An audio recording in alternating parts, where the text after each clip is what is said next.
নমস্কাৰ বন্ধু বান্ধৱীসকল, আজি মই এটা চিকেনৰ ৰেচিপি শ্বেয়াৰ কৰিব লৈছোঁ। ইয়াত মই 500 গ্ৰামমান মাংস লৈ লৈছোঁ চিকেন, আৰু ইয়াত হালধি নিমখ আন্দাজমতে দি ল'ম। 500 গ্ৰামমান মিট আছে, চিকেন মিট, আৰু ইয়াত মই নিমখ আন্দাজমতে আৰু হালধি আন্দাজমতে দি লৈছোঁ। আৰু এতিয়া এই জলকীয়া গুড়ি ৰঙা যিটো ৰেড চিলি পাউডাৰ আৰু কাশ্মীৰী ৰেড চিলি পাউডাৰ এচামুচ দি দিছোঁ।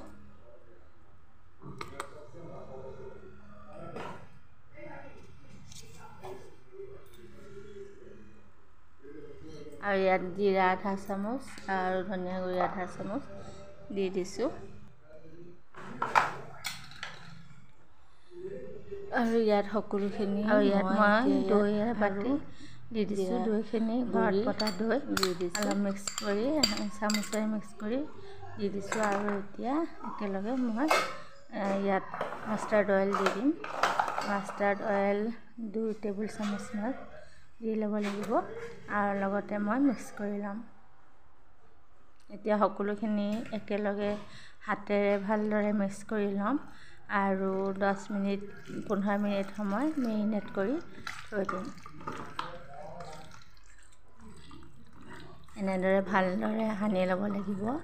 ভালদৰে এনেকৈ সানি ল'লে মাংসখিনিত মছলাখিনি ভালদৰে সোমাই যাব আৰু কোমলিও যাব, কিয়নো মই ইয়াত দৈ দিছোঁ।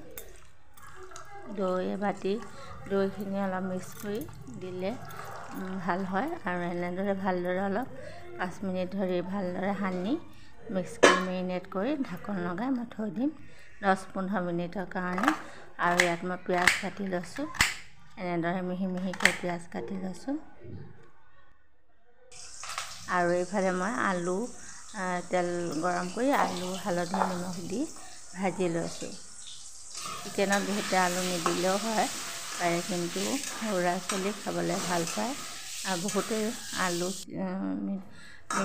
বনালে আলু খাব ভাল পায়। সেইকাৰণে মই কেইটামান আলু ভাজি ফ্ৰাই কৰি লৈছোঁ, আলুখিনি কেঁচাকৈ দিয়া নাই। আৰু ইয়াত মই শুকান জলকীয়া, তেজপাত ফোৰণত দি দিছোঁ, আৰু পিঁয়াজবোৰ এতিয়া একেলগে দি দিম আৰু অলপ দেৰি ভাজি ল'ম। পিঁয়াজবোৰ অলপ বাদামী ৰং হোৱালৈকে মই ভাজি ল'ম। এনেদৰে ভাজি লোৱাৰ পিছত, আজি মই চিকেনটো ফ্ৰাইড চিকেনে বনাইছোঁ, সেইকাৰণে ইয়াত পিঁয়াজ অলপ বেছি দিছোঁ, আৰু লগতে ইয়াত আদা নহৰু পিচি দি দিছোঁ। খুন্দনাত পিচি ল'লে হ'ব, ইমান এটা মিহি কৰিব দৰকাৰ নাই। আৰু এনেদৰে ভালদৰে বাদামী ৰং হোৱালৈকে ভাজিলোঁ। ভজাৰ পিছত মই মেৰিনেট কৰি থোৱা 10-15 মিনিট হৈ গৈছে, মেৰিনেট কৰি থোৱা মাংসখিনি দি দিছোঁ। এনেদৰে চিকেনবোৰ ভালদৰে আকৌ সকলোখিনি মছলাৰ লগত ভালদৰে মিহলাই ভাজি ল'ম।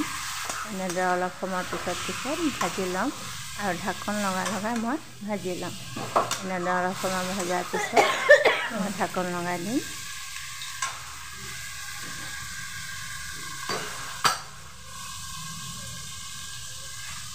আৰু ইয়াত যিটো মছলা ধোৱা পানীখিনি অলপ দি দিছোঁ গামলাত থকা, এনেদৰে এই পানীখিনিতে মিটবোৰ সিজি যাব, চিকেনটো সিজি যাব। মই বেলেগকৈ অলপ পানী নিদিওঁ, এনেকৈ ঢাকন লগাই মই মিটবোৰ ভাজি ল'ম। অলপ সময়ৰ পিছত চেক কৰিম, আৰু এনেদৰে ভজা কৰি ল'ম। এনেদৰে ভাজি ল'লে মাংসখিনি খাবলৈ খুব সোৱাদ লগা হয়। আৰু এনেদৰে চিকেন ফ্ৰাইড, এয়া চাওক ধুনীয়াকৈ তেলৰ অংশখিনি ওলাই আহিছে। আৰু অলপ সময় আকৌ মই ঢাকি দিম। এনেদৰে 10-15 মিনিটমান, 5 মিনিট পিছত ঢাকন উঠাই মই লৰাই থাকিম, আৰু এনেদৰে ভাজি ল'ম। মাংসখিনি মই এতিয়া একো পানী দিয়া নাই, এই মছলা ধোৱা পানীখিনি আৰু দৈ যিটো দিছিলোঁ সেইখিনিতে মাংসখিনি সিজি গৈছে, কিয়নো চিকেন হয় সোনকালে সিজি যাব। এয়া চাওক তেলৰ অংশখিনি ওলাই আহিছে, আৰু দেখিবলৈ ইমান লোভনীয় হৈছে। এনেদৰে মই আজি চিকেন ফ্ৰাইড বনাইছোঁ, ফ্ৰাইড চিকেন।